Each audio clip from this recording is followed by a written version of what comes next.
Okay, so welcome to this week's video. And if you haven't known, I've been playing Persona 5 Royal.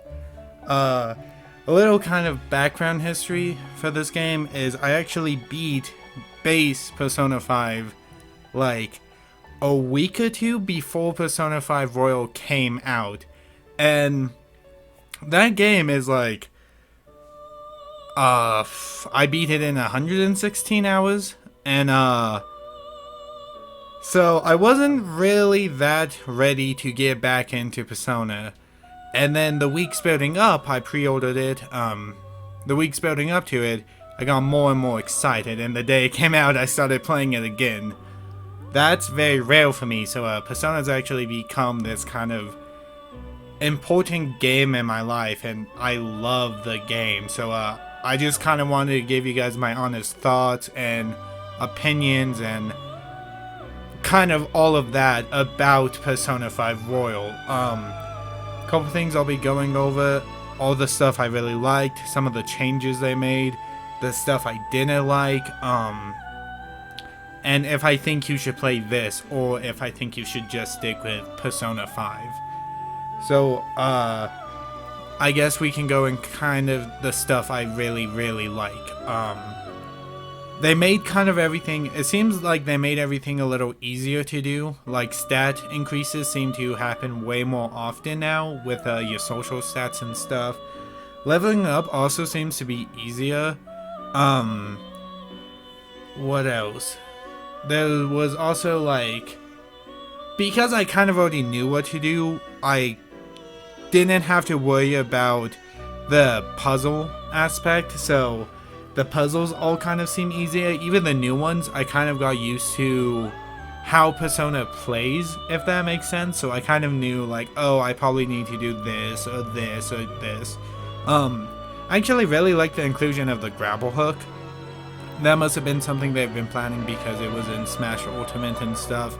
And I think it leads to some pretty cool images, some shots, and you don't really use it for like any like major puzzles that I really realized. It was kind of just like, oh, there's an area you can get to because of this grappling hook. But all in all, I would say it's a really good inclusion. Like, it kind of adds to the more mystical part of Joker himself. There's some new animations. How do I say this? They updated the character models and stuff, and in game they kind of look similar, but their text dialogue and their text images are all updated and stuff. And besides Morgana's, I really like all of them. Morgana's just took a little to get used to. I guess I just always thought his mask was all black and there wasn't a button, and there actually is, which is kind of weird. I really like the new semester. Spoiler alert. I'll put that at the beginning of the video though, so. I really like the new semester and the new characters and stuff. Having Akechi not just be a, necessary, how do I say this? In original Persona 5, his confidence got to rank 10 no matter what you did. And this one you actually have to hang out with him and spend time with him and get him up to rank 10. Which I actually really liked his missions and stuff. It really made his character better. I thought it was one of the weaker aspects of Persona 5, and in Royal it really steps up. Besides that, Sumari or Kasumi, which is the same, well, different person but same person. I thought she was good. I thought she was perfectly fine. She definitely, I could see myself romancing her in another playthrough, but there wasn't that much there. I thought her skills were pretty useful, especially avoiding ambush and then being able to ambush them right away. I thought that was a really cool skill. When I actually didn't max rank her, which I was going to do, but by the time everything kind of happened, I just kind of I didn't rush, but I kind of like, it felt like I didn't really have that much time to max rank her. It felt more like I had more important people to go see and stuff. Besides that, I thought the bosses were all really good, and the few changes they made to some bosses I thought were really smart. I'll bring up a certain boss in the pod where I don't like, but I thought they were all really good, and I really liked Maruki's boss fight. I'm probably saying that name wrong. I'm sorry about that, but I really liked his boss fight. I thought it was really good. It definitely was tricky, and once I got the hang of it, the only thing, he definitely seemed like a damage sponge. But besides that, I'm kind of all over the place in this video, so this is more of just my rambling than anything super else. But besides that, I'm trying to think of stuff like I super liked. Everything in this game. I love this game. Like, sorry to give it away, but this is one of my favorite games of all time now. But seriously, I'll get to that in a minute. Let's move on to the stuff I didn't really like. This is going to be the shortest section by far. One thing is, I didn't really like the new... Okay, how do I say this? The new ending. So, in base Persona 5, the ending actually changes to... Well, okay, how do I say this? So, in base Persona 5, the ending is actually really nice, and all your friends surprise you, and they're like, hey, we're all on break, so instead of you taking a train, we're going to drive you to your new location. And it felt like the perfect kind of like wrap up of like, yeah, even though Joker's moving away, he still has all these friends and everything like that. It's not just Joker leaving, and never talking to any of them anymore. Which I will say, something I really did like, moving back to the last section, sorry, is they did something where all the confidence you ranked up to 10 actually show up when you're in prison, and with little cutscenes. So depending on who you got to rank 10, besides all of the Phantom Thieves, each kind of outside confident will try and save you somehow. So like Mishima, he's like trying to have people sign this petition to like get Joker free. Tay, I'm guessing her name is Tay, the doctor. I love her. She's like, hey, he really helped me with this case. He's an innocent man, and like all these people that you like built relationships with helped you, and they were sad, and like it's one of the strongest aspects of Persona 5 or Royal or whatever. It's just like these relationships you build with characters, they don't seem fake. They seem legitimate, and like these characters care about you. Back to things I didn't really like now. Sorry about that. The new ending consists of the people kind of picking you up, and they're like, we're gonna take you to the train station. And I was like, okay. And then some people are following them. I'm not really sure why. Like, I must have missed something. If you know why, please comment it down below. I'm probably just being kind of stupid. But, so they're like, let's split up. And Dr. Maruki actually... Maruki? Something. Maruki shows up, and, he's like, hey, get in, you ride, like, I'll take you there.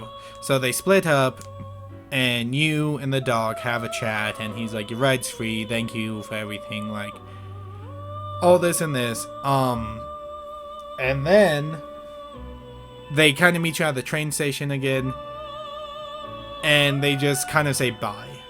And then they get chased off again. Staying there for now. We'll talk about what the ending actually added in a minute, but staying at that point, it feels underwhelming, especially because I knew the original ending. It just feels like, I don't know, it just like, it's not sitting with me well. I don't dislike it because of what it adds, but like, I don't know. I kind of wish I had that last hurrah with everyone and in the van and everything like that. What else? Oh, so in Persona 5 Royal, to get to the new stuff, you have to do 3 very specific things. You have to get Akechi to rank 8, and I think 8, before a certain date, and then 9 and 10 come naturally. So you get him up to rank 10. Then you have to get Kasumi up to rank 5, which is a max, before the certain date, and then Dr. Maruki. Okay, I'm deciding this now. It's Maruki. No, Maruki. Dr. Maruki, you have to get all of them to their max rank before the certain date. The only reason I don't super like that is it kind of feels, I don't know, like in kind of Persona, you kind of got to pick who you got to hang out with and stuff, and they never like forced you to be like, oh, this, and this. The only way they force you is with people like Morgana, Sai, and they always made it just kind of come naturally through progression of the game. That's when you rank those companions up. So having it, you have to spend your time and you have to do this. It's not bad because it's part of the game and it's time management, and you have to. It's really easy to get them all to rank up. At the same time, it just kind of feels like, I don't know, at least maybe with like Kasumi, you could have done it through progression, and then her last 5 could have been through like not quest, like hanging out with her. But again, it's one of those things where it's like, I'm not really mad or sad about it. It's just something where it's like, oh, that's kind of weird, a weird choice to make. That's all I really, it's weird to say dislike, because like, I don't really dislike this game, anything in this game, but that's all my nitpicks. Moving on to kind of the new stuff. And first thing first, let me talk about the stuff the ending actually added. So, everyone wakes up, we defeat Maruki, and everyone wakes up, and they're like, cool. And Joker kind of learns, hey, everything that was supposed to happen still happened, but you guys, like, won't really remember it. So, instead of Akechi turning himself in, Joker still turned himself into Sai. So, Joker's in prison and everything. None of the Phantom Thieves kind of knew this, and right away they were like, let's go save him. So, Akechi died, though, because Maruki had the ability to kind of change reality. He made Akechi live through his palace. Kind of. But that version of Akechi died when we broke Maruki's reality. Don't watch this video if you haven't played the game yet, because a lot of this won't make sense. But anyway, so if you guys want a more in-depth analysis of Persona and kind of the story beats and everything like that, I'd do one. Yeah. If not, this is probably all you're gonna get for that. But, Maruki's reality was broken, Akechi died, and he was originally supposed to die in Shido's palace, so he still does. The thing is, we're sitting on the train, we look out, well, the players see out the window someone wearing Akechi's clothing. It's not confirmed it's Akechi. It's Akechi, though. We don't see his face. Walk past the window. And I'm not gonna lie, I started freaking out at like 3 in the morning. I was like, oh my god, what's happening? This is crazy! But we kind of see what's obviously supposed to be Akechi walk past the window, and then Joker kind of, once Akechi passes, looks out the window, and he goes, in his reflection, he's Joker. Has the Phantom Thieves outfit on and stuff. And this is actually kind of like hype a little, just because like they can take that really cool places, and like it does beg the question: is Akechi alive? Does Joker he still go into the metaverse and stuff, and all that kind of stuff. Besides that, I've already talked about Kasumi and stuff, and she's like a perfect 8 out of 10. Like, she's really above average for waifus and stuff, but at the same time, it's like, what? There's better waifus in this game. And this playthrough I actually went with Haru, and she became my favorite girl. Like, she is really, really great, and I love Haru, and I love the floofiness and everything. That's one of the other differences I kind of realized, though. Romancing was never like a super like, oh, huge thing in like Persona 5. Once you kind of romance someone, that was kind of it. You got a couple cool cutscenes and stuff. Because I was trying to go after Haru, though, I actually didn't get like a super special date with anyone when I went to Hawaii. I did it with Makoto just to see what was happening, and I actually kind of freaked out when I was like, wait, I didn't romance her. But besides that, like, it definitely feels like Valentine's Day got shortened down a little, but they also made room for White Day, which White Day, I think, really upped it for like Valentine's Day. Valentine's Day was kind of special and stuff, but White Day, like, it was seriously like, this is a proper like outing for you and whoever you picked. Next is, let's talk about Maruki. Doc. I should just call him Doc. Let's talk about Doc. He was actually really good. I kind of liked how his story was messed up. Like, I feel a lot of characters are messed up in Persona, but I really feel like I wasn't expecting it to go that far, and it did. And it really made me sympathize with this character. Like, at the end, I was like, I know where Maruki is coming from, and like, I kind of agree. Like, in a reality where everyone can be happy, should we allow it? But at the same time, like, people need to like experience pain and stuff, and it's just, I could ramble about that all day, but I actually really liked him. He was someone where, like, when I was doing his Confidant, I would have done it no matter if the game needed me to or not. Which I would do for Akechi too. I'm not sure if I would do it for Kasumi unless I was specifically trying to romance her, even though she gave some great skills. But the palace. I should talk about the palace a little, and just the new semester in general. Human Morgana can go burn in a ditch with the rest of everything. That is the one thing I truly hate in this game, and I would never want to experience it again. It's just awful. Like, oh, I don't... Stop. Take it off screen. It's awful.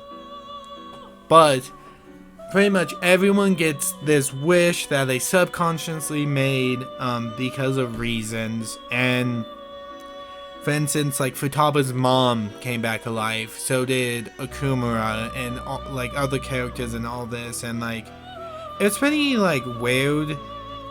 The one kind of complaint I have about that is they never super expanded on it. Also, it kind of, once a day you could go see someone and be like, hey, wake up, this isn't reality, by usually just like talking to them and making them realize like, hey, in this reality you don't know me, but you should. Do you remember what we did? I kind of wish that was a little sped up.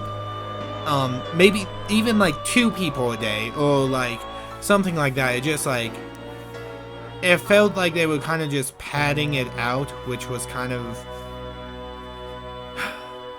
not great. Besides that though, like, I actually really wanted them to expand on like what these realities were like, and we kind of just got like a couple sentence thing about from each character about what it was like. Something I really liked about this though is pretty much, after, if you had someone to rank 10 already, well, when you get someone to rank 10, and then all the new stuff happened, you'll actually unlock rank 11, or just a new evolved persona, which is a fusion of their two personas,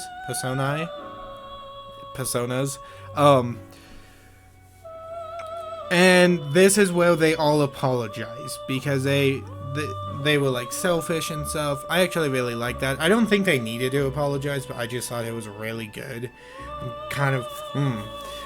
gonna kind of speed things up a bit, so sorry if I missed something. I thought that was really cool. I thought it was a really cool thing, and it definitely made me like go into different characters and everything, and like want to see all these people. The palace.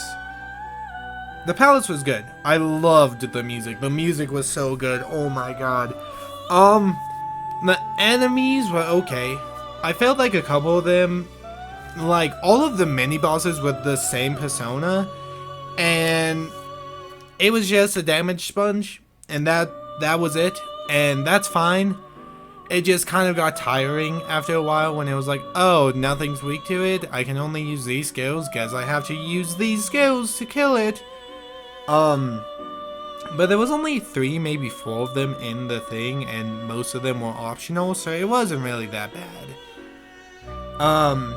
Love the music. I thought it was kind of like, it was a very like average palace. I would say like probably upper tier palace, just because of the music though. And the boss fight. And let's talk about the boss fight real fast. It was kind of okay. I can see why people wouldn't like this boss fight. I actually really liked it. I thought it was really smart, and if you had the right skills, it wasn't super difficult. You kind of had to have the right party members, but I was able to change my party out midway through battle and stuff, so it really wasn't that hard to. If someone was dying to the one attack he was doing, I could switch them out that turn. So it was really good though. Like, the only thing is he was way too damage spongy, and they gave him a healing move, and you can avoid the healing move through steps, of course, but like, I feel like it took a while for me to actually do that boss, and not because like I kept messing up, it just took a while. Like, I kept using strong skills, and it took a while. And that was really just for the first phase. The second phase does get better. The third phase, it's one of those things where it's a scripted boss fight, so you really don't do any damage. He'll do all the damage but 1 health to everyone. And then you actually one-shot it. And say the coolest line, checkmate. Maruki's Doc's design is stupid. And like, in a way where I think of it and I kind of smile because it's stupid. I like how he turns into a Titan though. Besides that, like, it was a really good ending. I think the final phase, if you want to call it, where he's like, I want you to like defeat me, and then you kind of bitch slap each other a couple times. I thought that wasn't really necessary. Like, it was already a super long boss fight, and adding that just kind of seemed weird. But we finally got Monocopter, which literally, as soon as he turned into a car in the first game, I'm like, can't wait to see the helicopter, not knowing. And Mona actually turned into a helicopter, which was really cool. Never see it again, and it was kind of a waste, but kind of funny, and everyone kind of, it was kind of really cool to see. Yeah, besides that, I really enjoyed the new content. Like, I really, really did. And it definitely added a new weird kind of spin on everything. The one thing that kind of like was strange to me is they didn't really change the boss fight with the Holy Grail that much. I thought they were going to do something more with that. But at the same time, like, it made enough sense for Persona logic for how they did it, so it's a pass. I can't think of like super anything else right now, so I'm going to end the video. It's already 25 minutes of rambling, so I can't wait for this to get 2 views. I'm going to give it kind of a final rating though. And no matter what I've said, what I've disliked and stuff, this game gets a 10 out of 10 from me. And you should definitely play Royal instead of Persona 5. This blows it out of the water, and this is truly one of the finest pieces of entertainment I have ever consumed. That TV, movies, games, like, this is an amazing game, and like, I know I'm kind of giving it hype, and there are problems and stuff, but still, like, this is one of the best games I have ever played. And that's going to be it for now. So, as always, as usual, this is Zero D, and I get to actually go play a different game for once in my life, besides Persona. Okay, I'll see you guys later. Bye!